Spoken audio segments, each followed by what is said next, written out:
Ryan Reynolds here from Mint Mobile. With the price of just about everything going up during inflation, we thought we'd bring our prices down. So to help us, we brought in a reverse auctioneer, which is apparently a thing.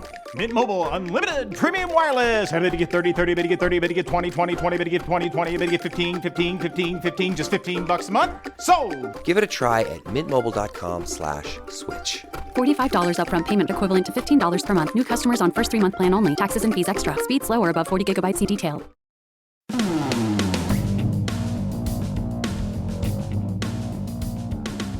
Is Canada a cautionary tale?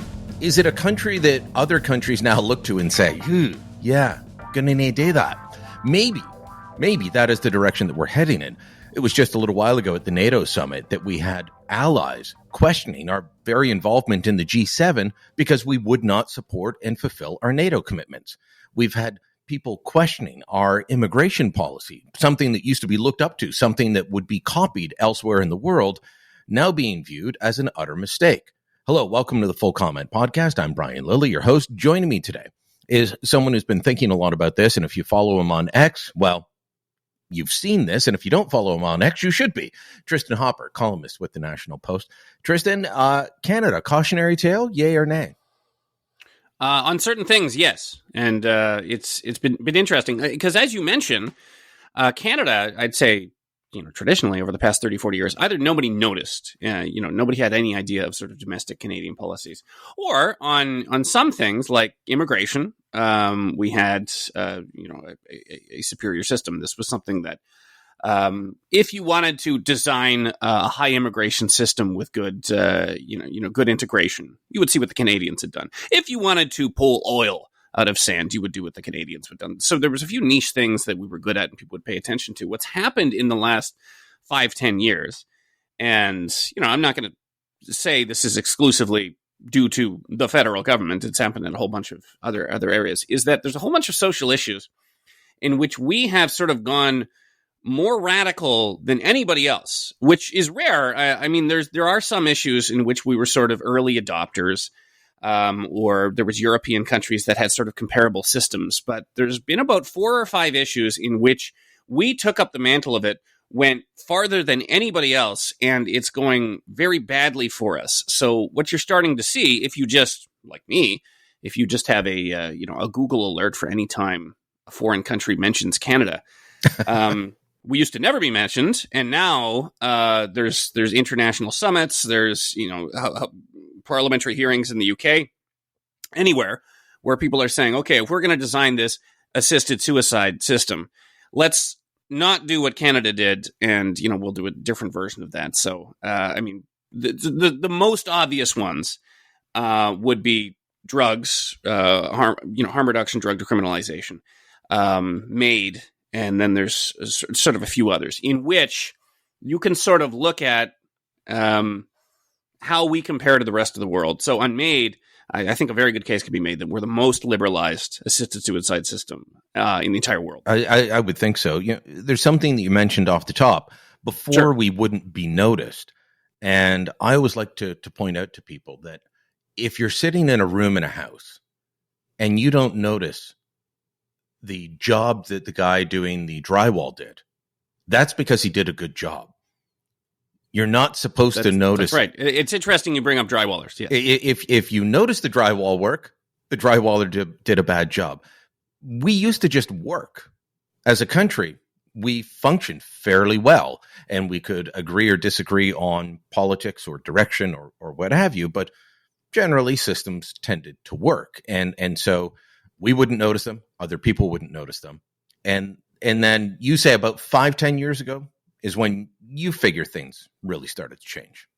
Yeah, it kind of ramped up definitely in the last 5 years. And that's an interesting argument you make, because I'll sort of bring this up on social media or in person, and you'll get, that reactionary text. Oh, government's always it's wasting things and they're inefficient. What do you expect from government? And I'll say, we did actually, not too long ago in this country, had a generally efficient government that did work. And you could argue there was actually a few areas in which the core competencies of the government, they did it better than anyone else.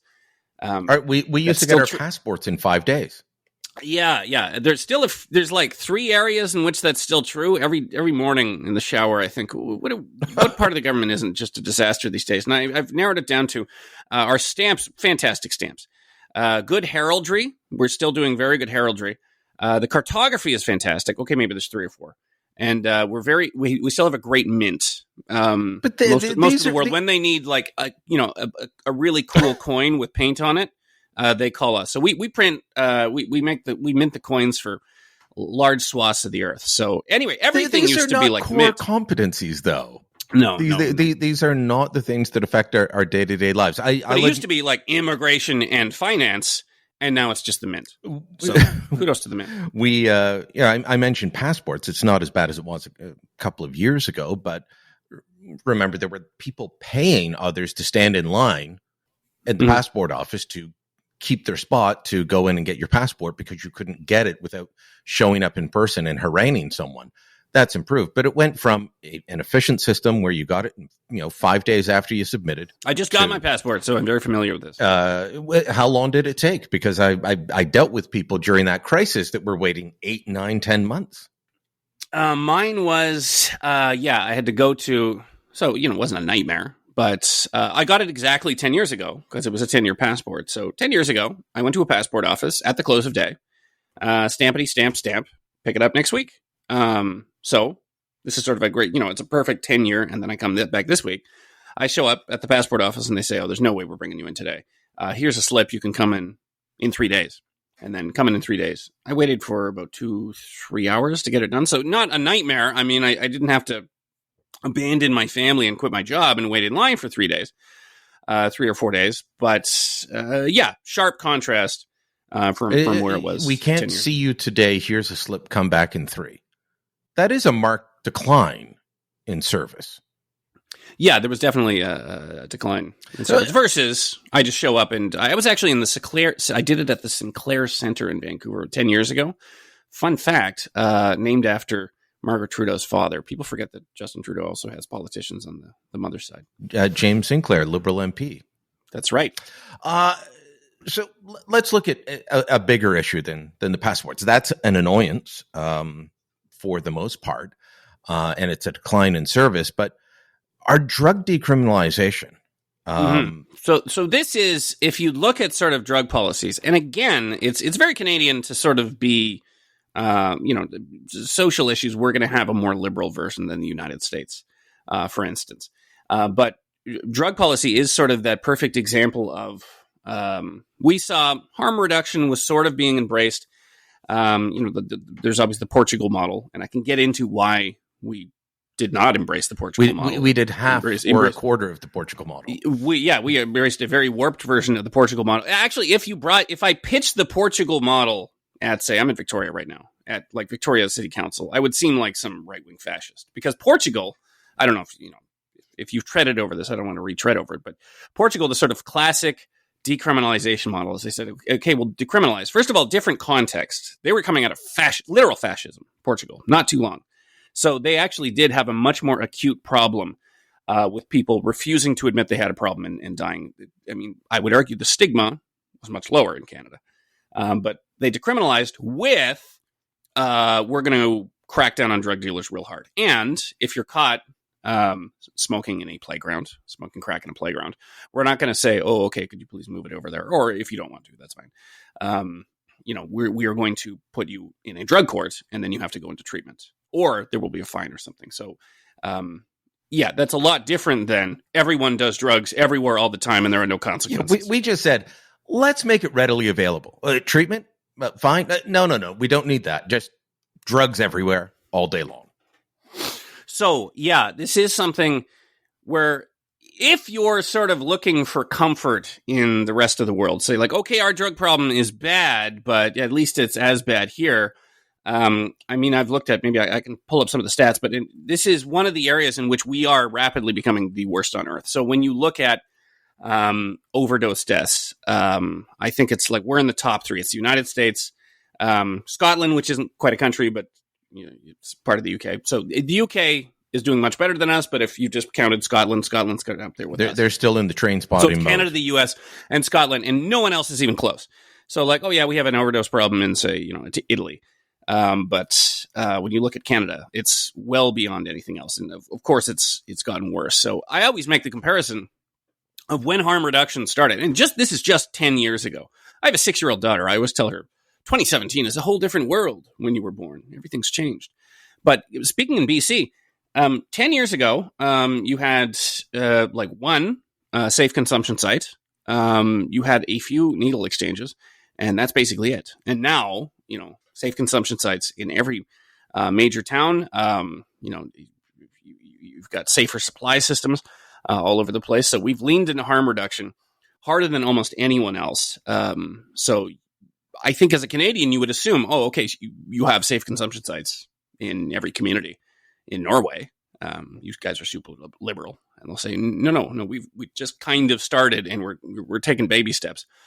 We didn't just open Insight, and then they put out a bunch of studies, and then everyone opened one all at once, and now it's sort of a universal experience. But you mentioned that Scotland is quite bad. I was just there for about 10 days. I was in Glasgow, the much more gritty industrial city, and I was in Edinburgh.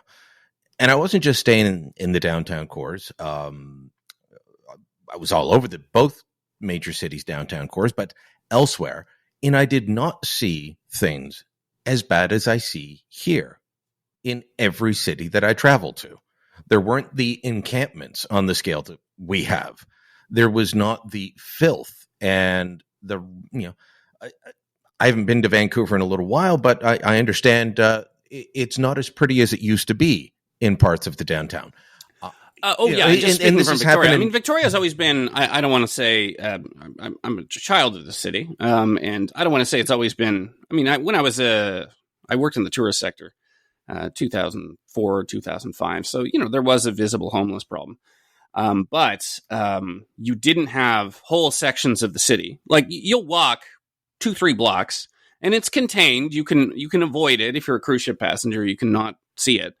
But 2-3 blocks in which the plurality, if not the majority of people on the street are twisted on drugs, bent over. And one thing I've noticed in recent months, and I think I'm seeing data to back this up, I have not gone downtown without seeing at least 1 or 2 ambulances, full sirens running. And those are almost all overdoses. Unreal. So this is one example that you're saying we are now a cautionary tale. So are other countries looking at us and saying, don't go that path or tread carefully? This definitely has come up in terms of assisted suicide. So the UK, I think there's a lot of countries in in Europe who are looking at similar to where we were about 10 years ago, in which we have a large number of old people at the later stages of dementia or Alzheimer's. We don't want them on breathing machines, scared, not knowing where they are. We want to, the death with dignity argument from 10 years ago, which by stats is still wildly popular in Canada. 80% plus want a system in which we can sort of euthanize people with terminal illnesses before it gets into its latter stages. There was research going on in the UK, and they did have experts to come in and say, okay, well, if you don't have safeguards in place, you will very quickly have what Canada had, in which we were, I think, 7th or 8th in the world to bring in assisted suicide, and then MAID, and then almost immediately you have instances in which there's someone at Veterans Canada counseling people to undergo MAID. There's people getting MAID just because of underlying poverty issues. I interviewed the guy that blew the whistle on that for a previous episode of Full Comment. Could not believe that was what was happening time and again, not just one person. And those are not happening in the United States. So they even, name me your most hippie state, Colorado, Oregon, and they brought on assisted suicide euthanasia earlier than we did, California as well. But what they did is the checks were much harder. They kept it to terminal illness. It wasn't nearly as liberalized as Canada. So, they've certainly had headline-worthy controversies connected to the system, but they didn't have broad-based, massive abuses almost everywhere. connected to the system. So yeah, if you are designing an assisted suicide system, which I think a lot of countries are, you would look to Canada as a cautionary tale. I mean, one of the things just in raw data, our rate is going way faster than almost anyone else. So California, it sort of, goes up for a little bit and it sort of plateaus, which you would argue would just reflect the number of people who would have gotten made if it had been, or euthanasia, whatever they call it, under a prior system. But Canada, ever since we introduced it, it's gone up 30% per year, every year. And we don't know when it's going to plateau. I'm on Vancouver Island. I've seen estimates that MAID represents 10% of all deaths on Vancouver, which is the highest in the world, bar none. Canada-wide, it's about 3-4%. So, I mean, does that keep going until you sort of plateau at 10%? And within that 10%. I remember writing a while ago that it had surpassed things like influenza and pneumonia, chronic liver disease, that we were having more people killed by MAID. It has become a leading cause of death. Mm-hmm. So, I mean, you could argue, the sort of pro-MAID argument is, well, those would have been cancer deaths 5 years ago. So this is just, we're giving someone an option to, bow out, 2 weeks before cancer would have taken them anyway. But Sharon Kirky, writing for the National Post, has sort of pointed out the numbers are rising so fast. How many cases among them are the sort of edge cases, the anecdotes that we've reported on, in which someone has a history of suicide attempts, goes to a hospital, someone approves them, the family tries to stop it, it's too late. And, they're otherwise healthy and they were approved for MAID. Oh, the woman applying because she said, I can't afford an apartment. That's right, which is everyone now. We're all. But in terms of, just if you're looking at the raw data, I'm pulling up second only to the U.S. for drug deaths. That's a 2023 report from the Commonwealth Fund. So again, we're sort of tied with. When you look at like Australia or other countries that you would assume just offhand, like, well, if it's bad here, obviously the rest of the anglosphere, they're going to have a problem with the drug overdoses. And then no, you look at the chart, it's the United States, it's Canada, and then everybody else is over here. And that's something that's only happened. Obviously, housing affordability, worst in the world. I think actually, to bring up Portugal again, I try not to mention Portugal, but they recently pulled ahead of us in terms of raw unaffordability. But what's interesting about Portugal is it's a housing bubble, and they're already sort of at the tail end of it because they're a normal country. They're like, oh, okay, we things got nuts. It's going to burst. A bunch of people are going to lose money, and then it's going to be affordable again. Versus Canada, where we're at the top of the unaffordability. All of the indicators show that it's going to be unaffordable forever. There's nothing dialing us back from that. So, I mean, I'm not telling anything that people didn't know anymore. But yeah, we are the model of how to have a housing system get completely unaffordable for everyone, everywhere. And that's backed up by the data. We're now consistently, in terms of raw unaffordability, so income to rents and to housing costs, we're at the top of the OECD, and it's often not even close. Are you the person that convinced Pierre Poilievre that everything in Canada is broken? Because you're convincing me. No one listens to my reporting, so it's. I think the one time I think actually, there was Tim Hortons put out this donut, without getting into the details of what the donut looked like. It looked pornographic to me, and I pointed this out. And then the donut was cut and never released again. I think that's the only time someone actually listens. You sell yourself short, Tristin. I know the numbers. Yeah. You sell yourself short. But Poilievre came out with this statement a while ago saying everything feels broken. He didn't say everything's broken. He said it feels that way. That seems to be the sentiment of an awful lot of Canadians. Just speaking from, purely on the housing. So. I've made the argument that there's a number of things that you sound crazy if you're sort of explaining it. Like, no, I'm serious. The Canadian Armed Forces put out a document that said, racism is the system. And, they're an inherently racist organization. And as a result, they need to, sort of categorize people by race. And some people get better treatment and some people get worse treatment, based on these immutable characteristics. And they'll say, that's crazy. There's no way that's happening. So I think there's a number of things in Canada, just from a policy angle, that are really nuts, and you can't believe they're happening until they sort of hit you, personally. And we've reported on any number of those at the National Post. But yeah, just that sense that nothing's working. I think I didn't realize until now how many times we had elections in Canada in which you would sort of be voting on issues that didn't tremendously affect you personally. So you'd sort of vote for a party and, this is what I agree on. But you could, after that election was over, fast forward 3-4 years, you wouldn't really be able to tell who had won if you weren't politically dialed in. But if we see a bunch of crazy political numbers happening, demographics voting, supporting the Conservatives that have never done so and may never do so again. I think it's because there has just been a number of areas in which you can just sort of walk around. Oh, I can't afford a house. This part of town didn't used to be a tent city. This playground didn't used to have needles over it. I didn't used to have my car stolen every year. It used to be every 2-3 years. Or the justice minister and three again, times. These are not, we have the stats to back this up. This is not just me going off of some anecdotes from, holy crap, conservatives Reddit forum or something. Yeah, well, the federal justice minister has had his car stolen 3 times.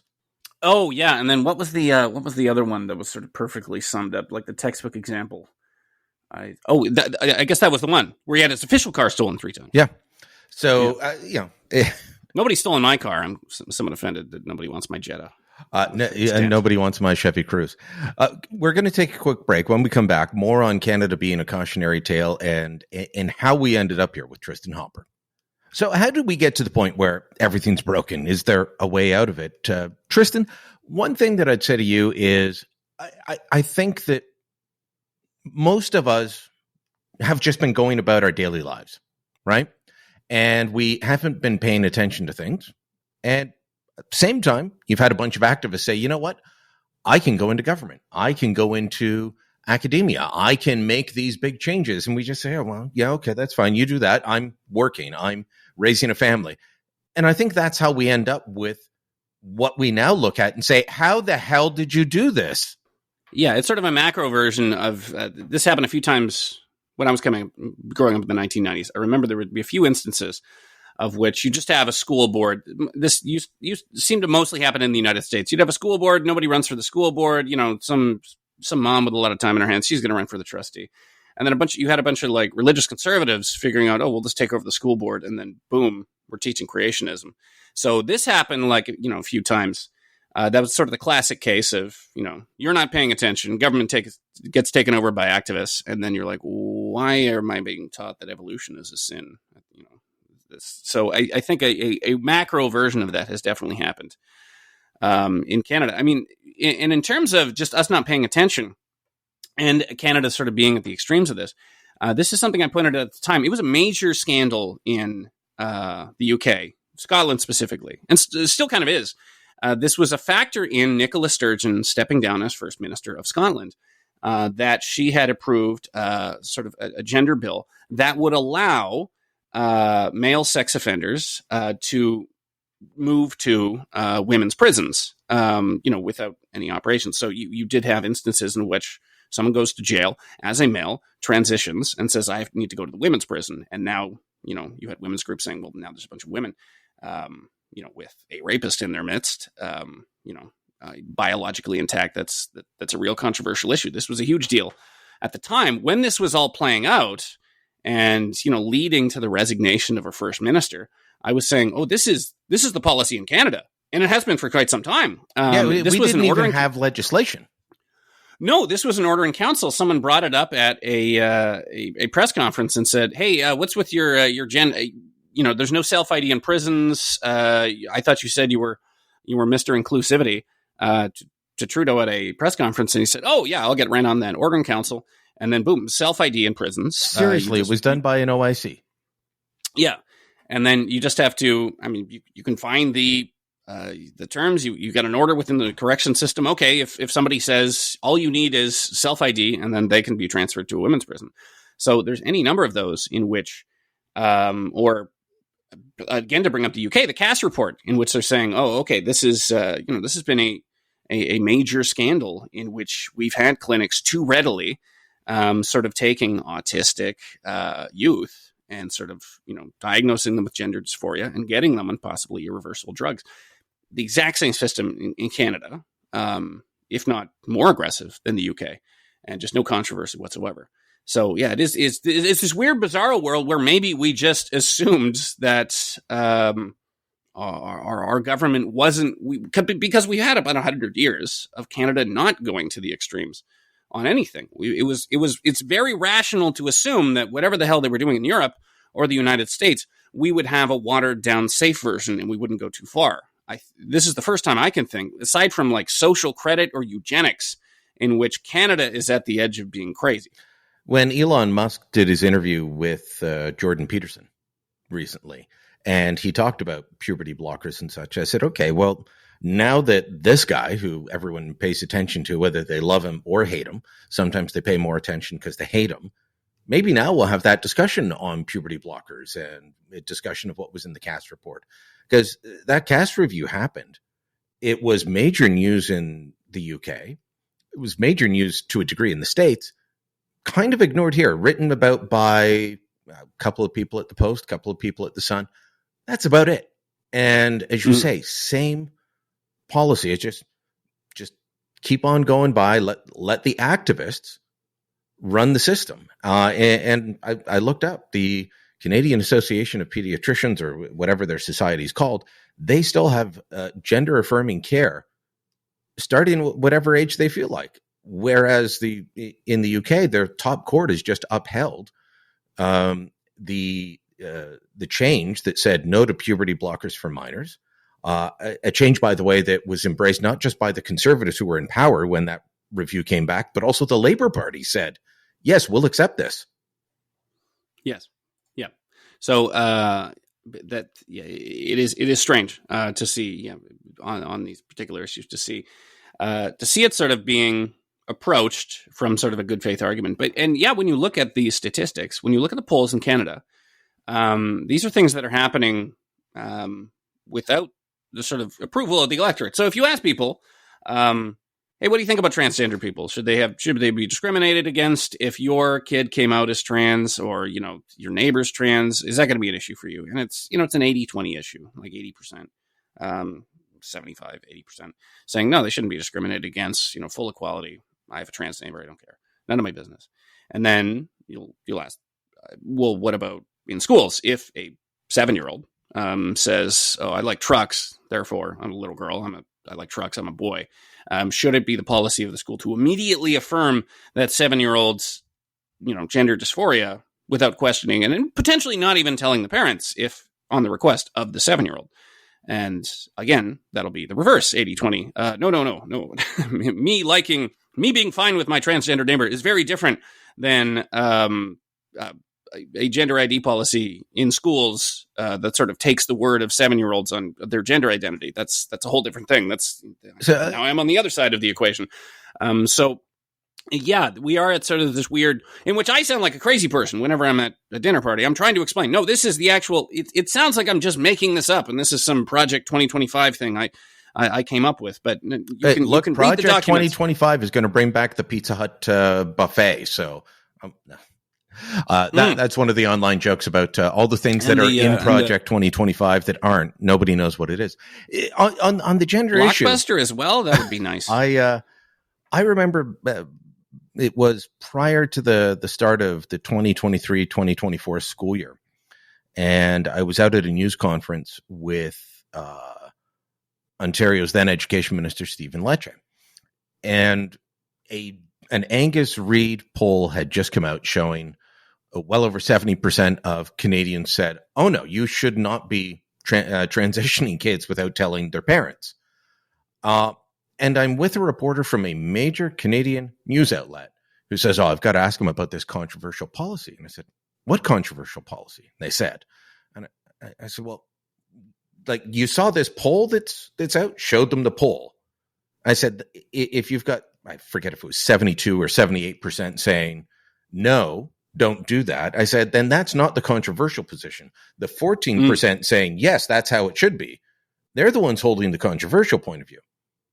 Explained this to the reporter was we're waiting for Lecce to come out. Still got up to the microphone. So about your controversial policy that parents are against. No, parents were supportive. We have a disconnect with a lot of our media, a lot of our academia from where just normal everyday people are. Normal everyday people uniting across partisan boundaries that don't exist for most of us, and then are, it sounds crazy talking about the elites, but you've got a bunch of people in the chattering classes that are not connected. Yeah, I can't diagnose where it comes from, but I can provide any number of data points to show that something has happened in Canada in the last 5-10 years, in which we have a number of policies in which there is no comparison anywhere else in the world. And generally, we don't like it. And also generally, they don't appear to be working.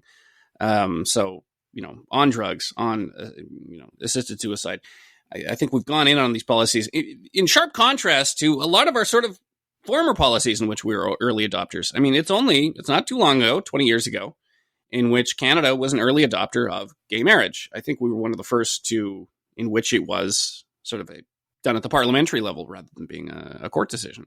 And then that was the opposite of what's going on now. This was Canada was being mentioned around the world as, okay, you bring in gay marriage and, it's just going to be a bunch of bearded guys, living, in monogamous relationships like us. And it just kind of disappears as an issue. It's the counterpoint, the counter arguments aren't as dire as maybe you're pointing out. So, flip to, now Canada adopts a sort of social policy no one else has, and everything goes to crap very quickly. It's sort of the opposite of what we were used to doing.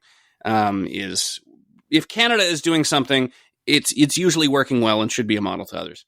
And that's I know degrees. One of the other issues that we've taken a lot of criticism for of late, at least from countries that we would share a common history or political philosophy with, is Bill C-63, Online Harms Act. That was one. Yeah, this was one. This is a bill that, on the one hand, is supposed to be about protecting children, and then you read the other part of the bill, and I can see the government setting themselves up to say you're either with us or with the child pornographers. Mm-hmm, right. Yes. So don't criticize this part of the bill where we will, arrest you and put you under house arrest.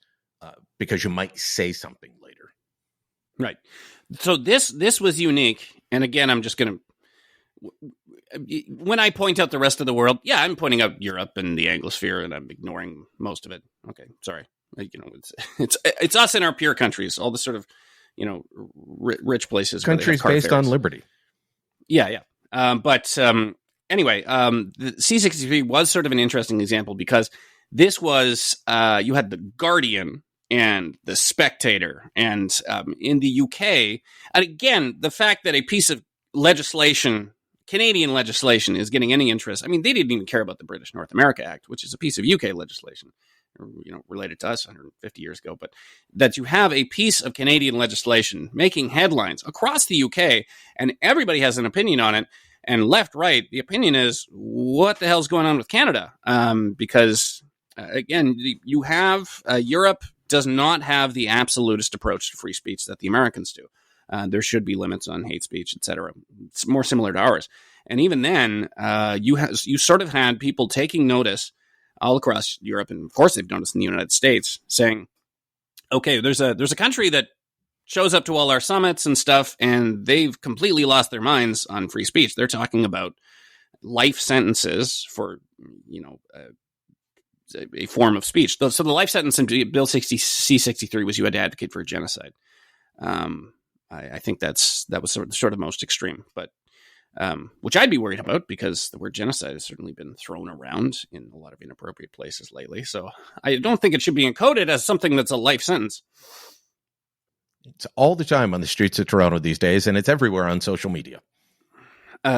So that was sort of a classic example of, Canada comes out with something, and I think, normally if we were putting together something for internet speech controls, you would expect the Canadian version of that to be, okay, it's not too serious, blah, blah, blah, blah, blah, blah. Here's our version. What's the old joke? Most unimaginative headline, worthwhile Canadian initiative. Worthwhile Canadian initiative. Yeah. So that joke doesn't land with, younger people. It's like a worthwhile Canadian initiative. So you're gonna give drugs to the wildlife, or what's going on? So do we have a way out other than just electing a radically different government led by Pierre Poilievre? I don't know. Can Yeah, he in even terms do of that? in terms of how to get out of it, I mean, because we are in a situation in which the populace are still Canadians. So I mean, the populace that is just we just kind of want a reasonable version that's tolerant without going too far. All those people are still there. That still generally describes us as a country. I mean, you can say there is a lot of executive authority in the Canadian government, as I'm sure comes up often in this podcast. There is more executive authority in the Canadian federal government than basically anywhere else in the democratic world. Certainly you have more in like Venezuela. But you do have at the federal level, that could be one of the reasons in which we've gone so extreme so quickly is, within order in council, you can completely remake, how gender in prisons works, and nobody even knows about it. So you can also have a reverse order in council. So yes, you could have a situation in which a bunch of things that have gotten nuts because of, federal executive orders can be reversed with federal executive orders. But I mean, this has happened at, this has happened at the city council level. This has happened at corporate levels. So if I was to think of just an ideal in terms of how we get out of this, how we stop having the most extreme version of, I mean, it's a mixture of sort of a change in government. I mean, the best case scenario is we have sort of a nationwide quiet revolution. Quebec in the 1960s, everybody just kind of wakes up, says, I don't want to do this anymore. I'm not going to, Quebec stopped going to church. We stopped going to woke church, and you stop nodding along to policies that are super dumb, at your university, faculty meeting. Or it gets kind of uglier, and you have, I think probably, the optimist in me says that's what's going to happen. It's going to be sort of, we used to have eugenics on the books in this country, and then they were on the books for way longer than they should have been.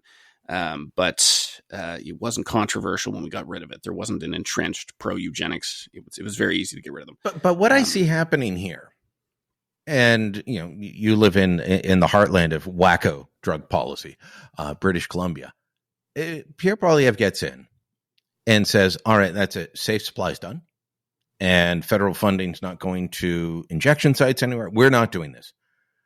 What will happen will be a 5 to 10 year lawfare going through the courts to try and force the federal government to hand out free oxy or free opioid there's pills. Any number of nightmare scenarios I can name.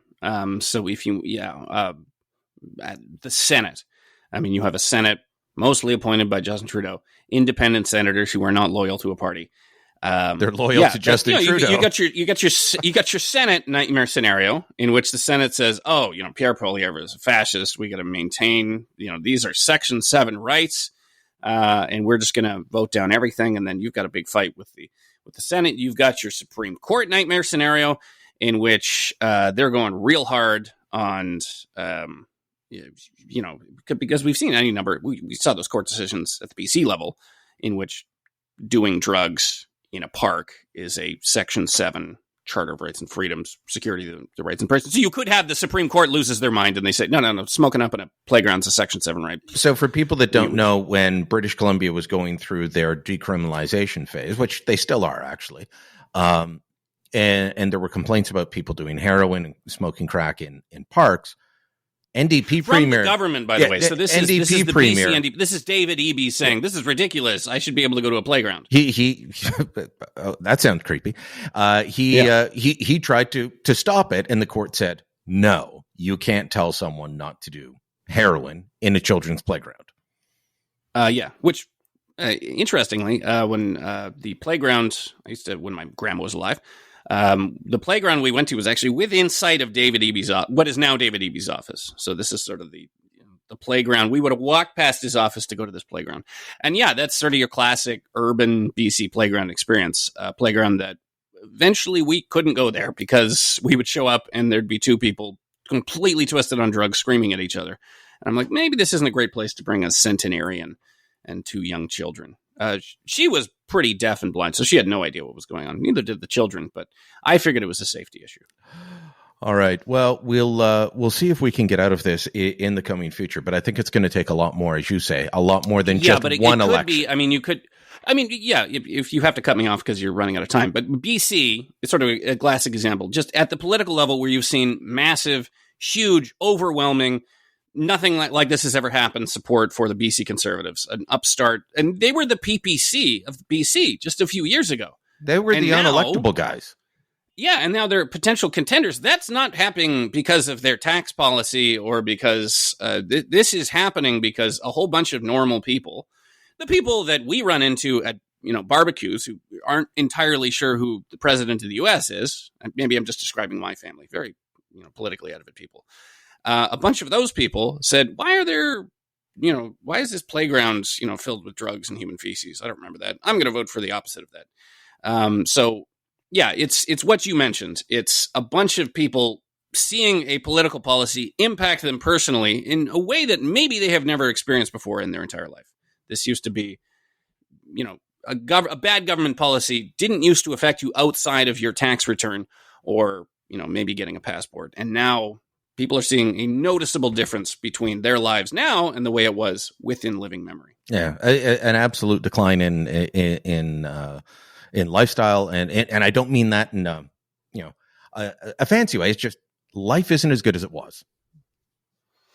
Yes, in the public sphere, my life is great, but as long as you don't leave home. Yeah, follow him on social media. Read him in the National Post. Tristin Hopper, thanks so much. Goodbye. Thank you. Full Comment is a Postmedia podcast. My name's Brian Lilly, your host. This episode was produced by Andre Prue. Theme music by Bryce Hall. Kevin Libin is the executive producer. Remember, you can subscribe to Full Comment on Apple Podcasts, Spotify, wherever you get your podcast. Help us out by giving us a rating or leaving a review, and tell your friends about us. Thanks for listening. Until next time, I'm Brian Lilly.